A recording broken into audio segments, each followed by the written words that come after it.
ETF index mutual funds నేర్చుకుని stock మార్కెట్లో రాణించాలనుకుంటున్నారా? వెంటనే ఈ నెంబర్కి కాల్ చేయండి. నమస్తే, నేను Keshav. Welcome to Suman TV. విదేశీ విద్య అంటే ఫస్ట్ వినబడే పేరు అమెరికా. అమెరికాలో లక్షల మంది విద్యార్థులు మన వాళ్ళు చదువుకునేటువంటి పరిస్థితులు వస్తాయని ఎవరో కూడా కల్లో కూడా ఊహించి ఉండరు. కానీ గత 5-6 ఏళ్లుగా చూస్తే ఈ నంబర్ విపరీతంగా పెరిగింది. ఇప్పుడు డొనాల్డ్ ట్రంప్ గవర్నమెంట్ ఫామ్ అయిన తర్వాత మొదటి రోజు నుంచి జరుగుతున్నటువంటి చర్చ ఇమ్మిగ్రేషన్ పాలసీలపైనే జరుగుతుంది. అలానే క్యాంపస్లో పనిచేసేటువంటి చదువుకునేటువంటి విద్యార్థులు అసలు పనిచేసేటువంటి అవకాశమే లేదని తేల్చి చెప్పేస్తున్నారు. ఇది ఒక గడ్డు పరిస్థితి అమెరికా చరిత్రలో అని విశ్లేషిస్తున్న వారు కూడా ఉన్నారు. దీనివల్ల నిజంగా ఎలాంటి ప్రభావం పడుతుంది, అక్కడ ఆ స్థాయిలో చర్యలు తీసుకునేటువంటి వాతావరణం ఉందా లేదా విశ్లేషించేటువంటి ప్రయత్నం చేద్దాం. మనతో పాటు ప్రముఖ ఎన్ఆర్ఐ అలానే అమెరికాలో సీనియర్ అటార్నీగా గుర్తింపు పొందినటువంటి కావేటి శ్రీనివాస్ గారు ఉన్నారు. కావేటి శ్రీనివాస్ గారు నమస్కారం. నమస్కారం సార్, ఏంటి అమెరికా అనేటువంటి ఒక డ్రీమ్ ఇక అది చెరిగిపోయినటువంటి కళ అనేటువంటి అభిప్రాయం వచ్చేస్తుంది. ఇమ్మిగ్రేషన్ విషయాల్లో కానీ, కొత్తగా తీసుకొచ్చినటువంటి పాలసీల విషయంలో కానీ, ముఖ్యంగా విద్యార్థులు వచ్చేటువంటి పరిస్థితి కూడా అమెరికాకి లేదు అనేటువంటి అభిప్రాయం వస్తుంది. ఒకవైపు ఇక్కడ సెంట్రల్ గవర్నమెంట్ ఏమో విదేశీ విద్యార్థులకి, విదేశాలకు వెళ్ళి చదువుకునే విద్యార్థులకి రాయితీలు ప్రకటిస్తుంది. ఇవాళ కేంద్ర ప్రభుత్వం బడ్జెట్లో కూడా పెట్టారు. కానీ అక్కడేమో రానేమో అంటున్నారు. ఏంటి వాస్తవం ఏంటి, అసలు ఏం జరుగుతుంది అమెరికాలో? ఇక్కడ మనం ఒకటి అర్థం చేసుకోవాలండి. ఇప్పుడు వీళ్ళు అమెరికాలో పెద్ద బిజినెస్ ఏంటంటే ఎడ్యుకేషన్ అనేది. అంటే లక్షలలో స్టూడెంట్స్కి వీసాలు ఇస్తారు, గతంలో ఇచ్చారు, ఇస్తారు కూడా. ఎందుకు వీళ్ళు ఎడ్యుకేషన్ ఒక వ్యాపారం లాగా చూస్తారని. కానీ ఇక్కడ ఏంటంటే మనం వీసా తీసుకొని వెళ్ళేటప్పుడు మనం కౌన్సిలేట్కి చూపించాలి మన దగ్గర కాలేజీ ఫీజులు ఉన్నాయి, లివింగ్ ఎక్స్పెన్సెస్ కూడా ఉన్నాయని మనం అందరం కూడా చూపిస్తామండి. అంటే ఈ విషయం మనం అందరం తెలుసుకోవాల్సిన విషయం. వాళ్ళకేం చెప్తామంటే మేము అక్కడికి వెళ్ళి చదువుకొని మాకు ఫీజులతో పాటు మాకు లివింగ్ ఎక్స్పెన్సెస్ కూడా ఉన్నాయి అని చెప్పి చూపిస్తామండి. చూపించినప్పుడు వాళ్ళు వీసా ఇస్తారు. యూఎస్ఏ కానీ, కెనడా కానీ, ఆస్ట్రేలియా, అన్ని యూరోపియన్ కంట్రీస్కి. అంటే మీరు పబ్లిక్ ఛార్జ్ అవ్వం, మేము అక్కడికి వెళ్ళి వేరే ఇల్లీగల్ పనులు చేయము, లేకపోతే గవర్నమెంట్ దగ్గర మేము ఇన్సూరెన్స్ తీసుకోము. పబ్లిక్ ఛార్జ్ అంటే ఇక్కడ సిటీ వాళ్ళు, మున్సిపాలిటీ వాళ్ళు ఫుడ్ స్టాంప్స్ అని ఇస్తారండి. అంటే పావర్టీ గైడ్లైన్స్ కింద ఉన్న వాళ్ళకి భోజనాలకి వారానికి నెలకు టికెట్ కూడా ఇస్తారు మున్సిపాలిటీ వాళ్ళు, స్టేట్ వాళ్ళు. సో ఇలాంటివి మేమేమి తీసుకోము, పబ్లిక్ ఛార్జ్ అవ్వము అని చెప్పేసి వాళ్ళు నార్మల్గా మనం చూపిస్తేనే వీసాలు ఇస్తారండి.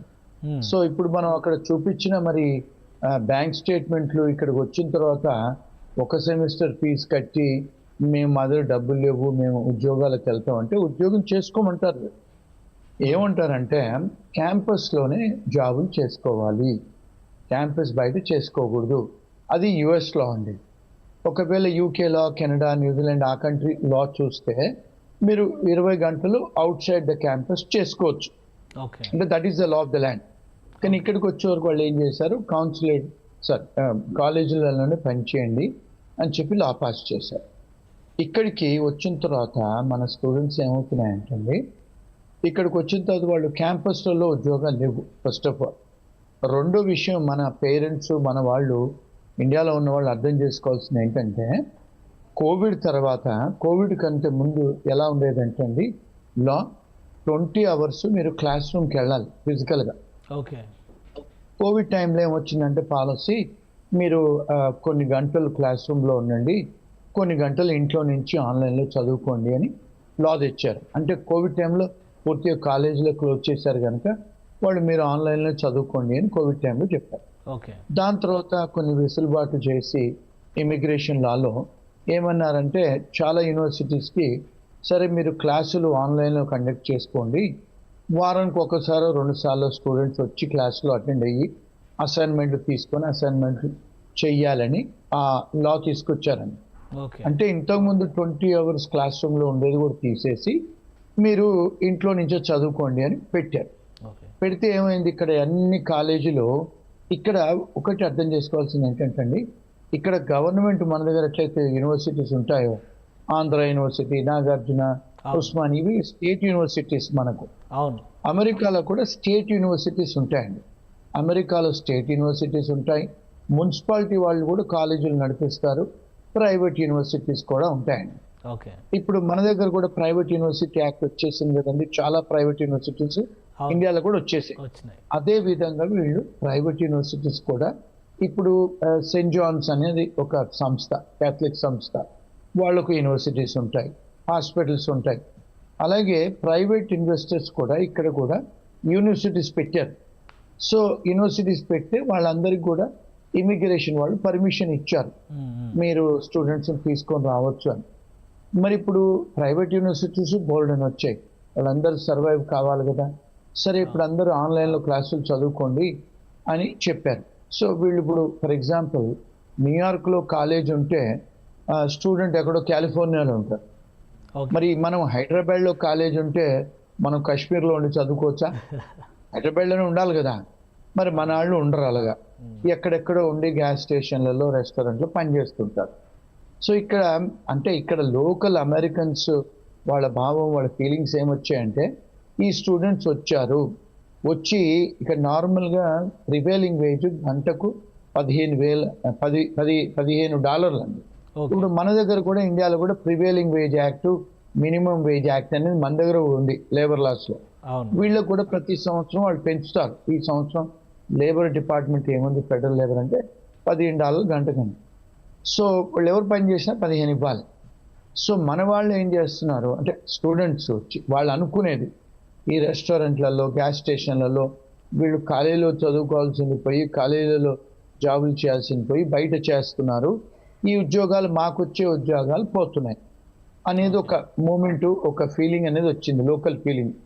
ఇప్పుడు ఎలాగైతే మన కేసీఆర్ గారు తెలంగాణ తీసుకురావడానికి ఆంధ్ర వాళ్ళు పోవాలి, ఆంధ్ర వాళ్ళు ఇది చేస్తారని ఎలాంటి నినాదం తెచ్చి పొలిటికల్గా సెంటిమెంట్ లేబట్టేసి చేసుకున్నాడు తెలంగాణని టీఆర్ఎస్ పార్టీ వాళ్ళు, అదే విధంగా ఇప్పుడు ట్రంప్ గారు కూడా మనకు Americans first, America manufacturing first అని ఒక నినాదంతో తీసుకొచ్చి రాజకీయాల్లో గెలిచారు. ఇప్పుడు థంపింగ్ మెజారిటీతో గెలిచారు వాళ్ళు, 2 హౌజ్లలో వాళ్ళ మెజారిటీ ఉందండి.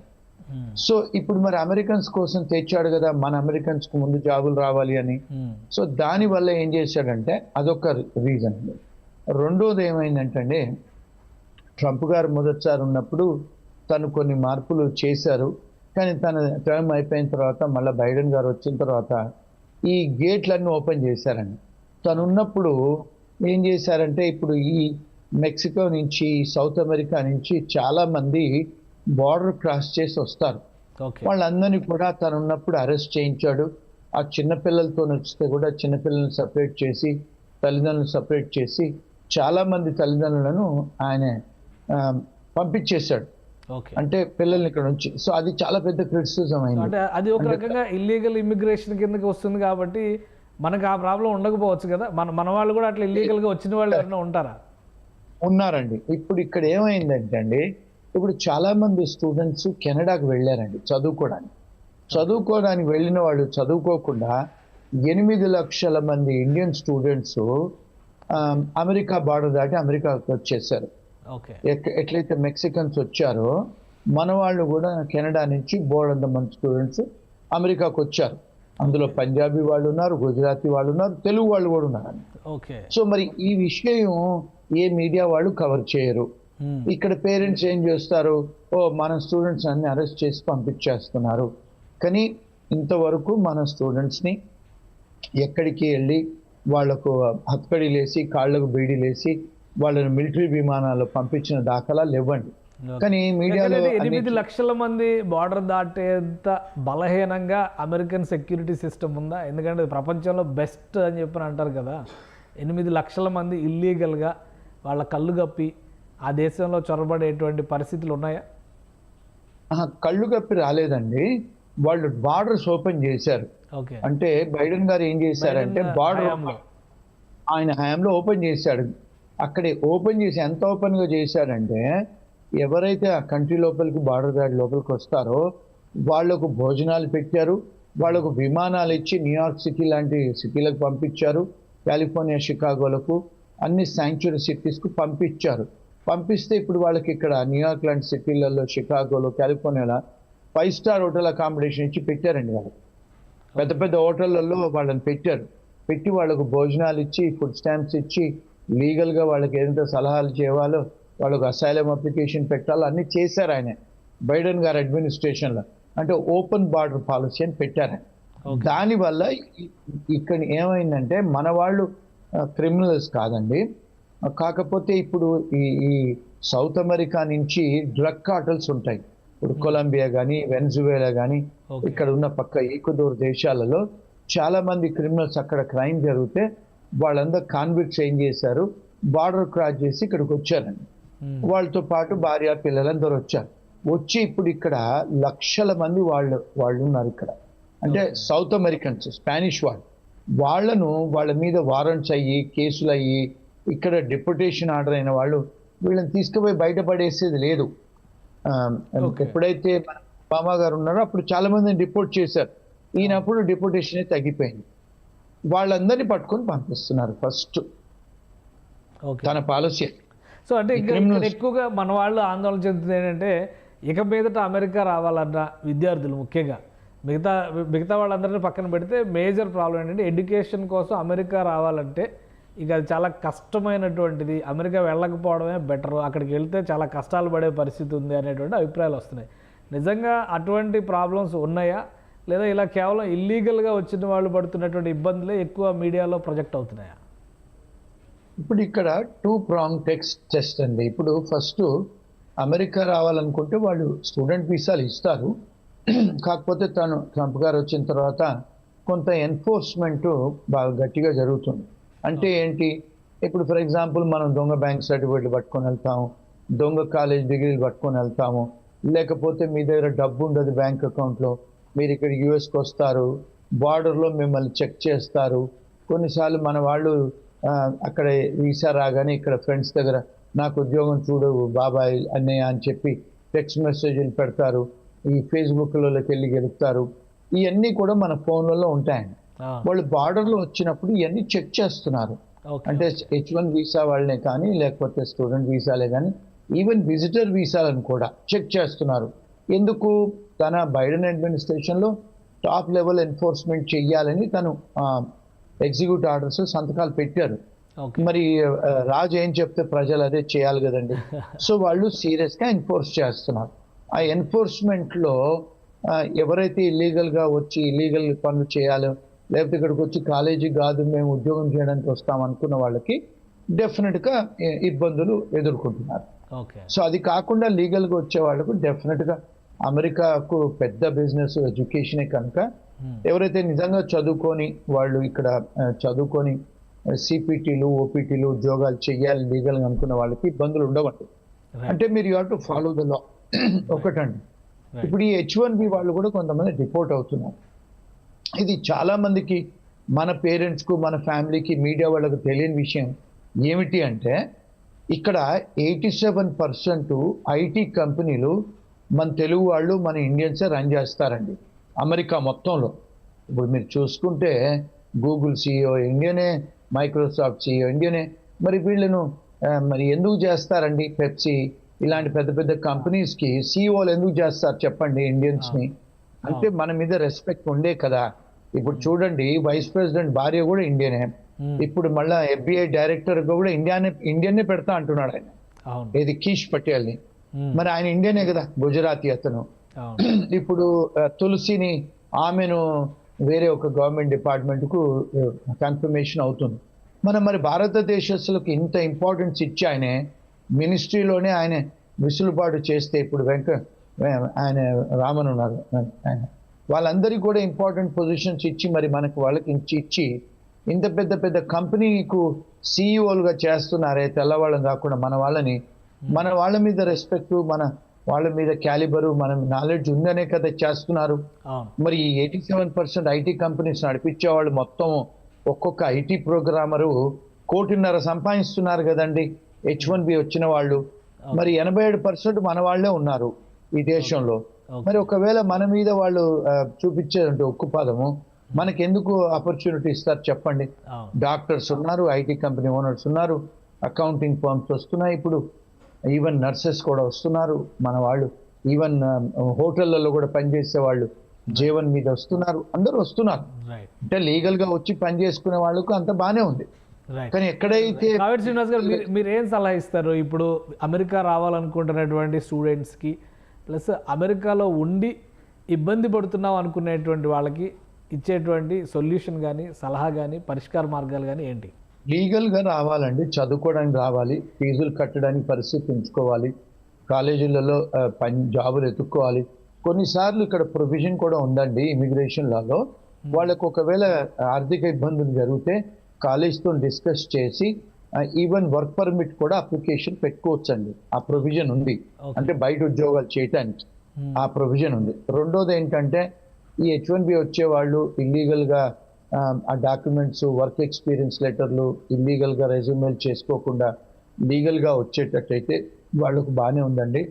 మూడోది ఏంటంటే ఇక్కడ డెఫినెట్గా అమెరికా పెద్ద దేశము, education best in the world, even IT కూడా best in the world, medicine కూడా బెస్ట్, అన్ని ఈ డెఫినెట్గా వాళ్ళు లీగల్గా చేసుకునే ఉంటే రావచ్చు, వచ్చి జాగ్రత్తగా చేసుకోవచ్చు అండి. అది మూడోది ఏంటంటే నో యువర్ రైట్స్, మన అర్హతలు హక్కులు ఏంటి తెలుసుకోండి.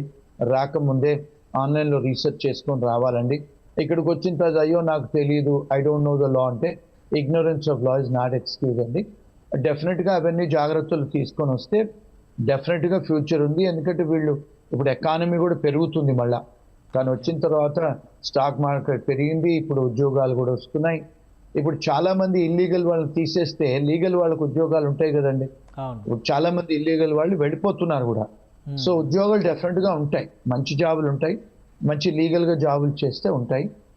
ఎవరన్నా మరి ఇప్పుడు ఆల్రెడీ స్టార్ట్ అయిపోయింది కదా, అడ్మినిస్ట్రేషన్ ఎలా ఉంది ఓవరాల్గా? ట్రంప్ అడ్మినిస్ట్రేషన్ చాలా మంది ఆందోళన చెందుతూ ఉన్నారు ఇండియన్స్. ఏదో అంటే మీరు అన్నట్టుగా ఇల్లీగల్ లీగల్ ఆ వేరియేషన్ ఎప్పుడూ ఉంటుంది, బట్ ఓవరాల్గా మనల్ని పంపించేస్తారేమో, మనకు అవకాశాలు తగ్గిపోతాయేమో అనుకునేటువంటి ఆందోళన కానీ అలాంటి పరిస్థితులు కానీ ఉన్నాయి. ఎందుకంటే చాలామంది గ్రీన్ కార్డు అప్లై చేస్తున్న వాళ్ళు రావేమో, ఇక ఎవరేమో H1B తగ్గించేస్తారేమో, ఇట్లాంటి భయాలు ఉన్నాయి. వాటి పరిస్థితి అవునండి. H1Bలో ఈ సంవత్సరము చాలా స్ట్రిక్ట్ ఎన్ఫోర్స్మెంట్ చేస్తా అంటున్నారు. ఆ పాలసీతో వచ్చింది. ఎవరైతే H1B కంపెనీ ఓనర్లు డబ్బులు తీసుకొని స్పాన్సర్ చేస్తారో లేకపోతే ఇల్లీగల్ చేస్తారో అవన్నిటికీ వాళ్ళు వచ్చి చెక్ చేస్తా అంటున్నారు. వాళ్ళ ఆఫీసులకు వచ్చి చాలా స్ట్రిక్ట్గా ఉంటుంది. సో జాగ్రత్తగా లీగల్గా చేసుకుంటే I don't see any problem అండి. రెండోది ఏంటంటే నో యువర్ రైట్స్. కొన్నిసార్లు ఎయిర్పోర్ట్లలో జాగ్రత్తగా ఆన్సర్స్ ఇవ్వాలి. వచ్చిన తర్వాత కూడా వాళ్ళు వచ్చి ఒకవేళ ఇమిగ్రేషన్ వాళ్ళు వచ్చి స్టూడెంట్స్ను పట్టుకునే పరిస్థితులు ఉంటే వాళ్ళు రైట్ టు రిమైన్ సైలెంట్ ఉంది. ఇమిగ్రేషన్ విషయాలు చెప్పే అవసరం లేదు. ఆ ఇమిగ్రేషన్ వాళ్ళకి మంచి లాయర్లను సంప్రదించాలి, తెలుసుకోవాలండి. అంటే if they are by the law డెఫినెట్గా ఇప్పుడు చాలాసార్లు మన స్టూడెంట్స్ ఏంటంటే డ్రింక్ అండ్ డ్రైవింగ్ చేసుకుంటూ పట్టుపడతారు. మరి అలాంటప్పుడు ఇబ్బందులు అవుతాయి. వాళ్ళు మొన్న ఒక క్లయింట్ ఫోన్ చేసి డ్రింక్ అండ్ డ్రైవ్ చేస్తున్నాడు, పోలీసుడు ఆపాడు. ఆపితే వాడు ఈవెన్ ఇమిగ్రేషన్ స్టేటస్ అడిగాడు, స్టూడెంట్ వీసా అంటే వాడు ఎక్కడో ఇంకొక క్లయింట్ ఒక గ్యాస్ స్టేషన్లో పనిచేస్తున్నాడు, వచ్చి వాళ్ళు లిక్కర్ అమ్మితే పట్టుకున్నారు. అడిగారు నీకు రైట్ టు వర్క్ ఉందా అంటే లేదంటే వాడు ఈవెన్ ఆ టికెట్లోనే రాశాడు నో వర్క్ పర్మిట్ ఉందని, నో వర్క్ పర్మిట్ అని. ఇలాంటి అయినప్పుడు మళ్ళీ వాళ్ళు ఇమిగ్రేషన్కి తెలుపుతారు కదండి. సో ఇలాంటి చిన్న చిన్న మిస్టేక్స్ చేసుకోకుండా ఉంటే దే కెన్ బి ఓకేనండి. అంటే అంత లాలెస్నెస్ ఏం లేదు, బట్ డెఫినెట్గా ఇల్లీగల్ వాళ్ళని పట్టుకుంటున్నారు. ఎవరికైతే వారెంట్స్ ఉన్నాయో వాళ్ళ మీద కేసులు ఉన్నాయో స్పానిష్ వాళ్ళ మీద బాగా టార్గెట్ చేస్తున్నారు, పట్టుకొని వాళ్ళని రిపోర్ట్ చేస్తున్నారు. Right. Thank you Kaveti Srinivas గారు, న్యూయార్క్ నుంచి అప్డేట్స్ ఇచ్చినందుకు. ఇది అమెరికాలో పరిస్థితి, ఇక్కడ జరుగుతున్నటువంటి ఆందోళనకి సంబంధించి కావేటి శ్రీనివాస్ గారు ఒక క్లారిటీ ఇచ్చారు. ఇల్లీగల్గా వచ్చిన వాళ్ళు, ఇల్లీగల్గా పని చేయాలని ప్రయత్నం చేస్తున్న వాళ్ళు మాత్రమే ఇబ్బంది పడుతున్నారు, మిగతా అంతా కూడా సవ్యంగానే ఉంది. అలానే అడ్మినిస్ట్రేషన్లో ట్రంప్ భారతీయులకి చాలా ప్రాధాన్యం ఇస్తున్నటువంటి పరిస్థితి ఉంది.